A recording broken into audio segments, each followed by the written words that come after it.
Did a waiter just tell Prince Harry to get out of his own country? Record scratch? Freeze frame? Yeah, you heard that right. And what happens next will blow your mind. It's a rainy Tuesday evening in a cozy little restaurant in Notting Hill. Nothing fancy, just the kind of place where locals grab fish and chips after work. The kind of spot where nobody expects to see royalty walking through the door. But here's the thing about Prince Harry. The guy's always been different. While other royals roll up in convoys with security details that could invade a small country, Harry?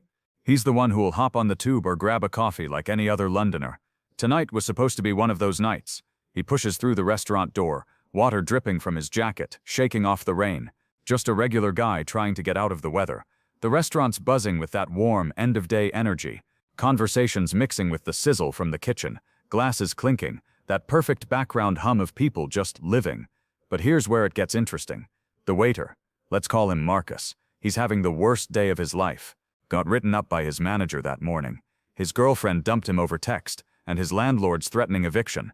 The guy's at his breaking point, and he's looking for someone to take it out on. So when this red-headed stranger walks in, dripping wet and looking around for a table, Marcus sees an easy target. "Excuse me," Marcus says, not even looking up from wiping down tables. "We're fully booked." Harry glances around the restaurant. There are clearly empty tables, multiple empty tables. But he's not looking for a fight. "No worries," Harry says with that easy smile. "Could I just wait at the bar for a takeaway order? Just something quick." And this is where Marcus makes his first mistake. He finally looks up, really looks at Harry, and something about the guy just rubs him the wrong way. Maybe it's the way Harry carries himself, that confidence that comes from never having to worry about where your next meal is coming from. Maybe it's the expensive watch peeking out from under his jacket sleeve. "Listen, mate," Marcus says, his voice getting louder. "I said we're fully booked. Can't you understand English?" The restaurant starts to go quiet. People are turning to look. This is the moment where most people would either back down or escalate. But Harry? He just nods. "Of course, I understand completely. Busy night." But Marcus isn't done. Something's broken loose in him, and he's spiraling. "You people," he says, pointing at Harry. "You think you can just walk into anywhere and expect special treatment? Well, not here, mate. Why don't you go back to whatever country you came from and bother them instead?" Dead silence. The entire restaurant has gone completely quiet now, forks suspended halfway to mouths. Conversation stopped mid-sentence. Even the kitchen seems to have paused. Because here's what Marcus doesn't know, and what makes this story absolutely insane. Half the people in this restaurant recognize exactly who he just told to leave the country. The guy he just told to go back where he came from. That's Prince Harry. You know, the guy who served 2 tours in Afghanistan. The guy who literally fought for this country. The guy whose grandmother was the Queen of England. And the waiter just told him to get out of his own country. But here's where it gets really crazy. Instead of pulling out his phone to call security, instead of saying, "Do you know who I am?" Which, let's be honest, most people would do, Harry takes a step forward. Not aggressively, just forward. "I'm sorry you're having a rough day," he says quietly. "We all have them." Marcus blinks. This is not the response he was expecting. What? You heard me. I can see you're going through something. Want to talk about it?" And just like that, Marcus's anger deflates like a punctured balloon. Because kindness, real unexpected kindness, it's like kryptonite to rage. I don't," Marcus stammers, suddenly aware that the entire restaurant is watching this unfold. Harry pulls out a chair at the nearest table, one of those fully booked tables, and sits down. "Come on," he says, gesturing to the chair across from him. 5 minutes. What's really going on?" And this is where the story takes a turn that nobody saw coming. Marcus sits down, and he starts talking about his girlfriend leaving him, about the eviction notice, about how his manager's been picking on him for weeks, about how he's been working double shifts just to keep his head above water, and it's still not enough. The words pour out of him like water through a broken dam.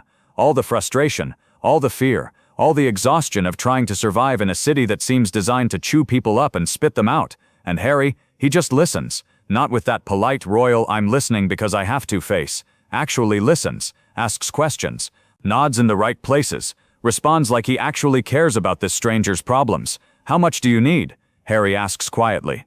"What? For the rent. How much do you need?" Marcus stares at him. Why would you?" "Because everyone deserves a chance to get back on their feet." Without another word, Harry pulls out his wallet and places several bills on the table, more than enough to cover what Marcus needs. "I can't take this," Marcus whispers. "You're not taking it. I'm giving it. There's a difference." But here's the thing that makes this story absolutely legendary.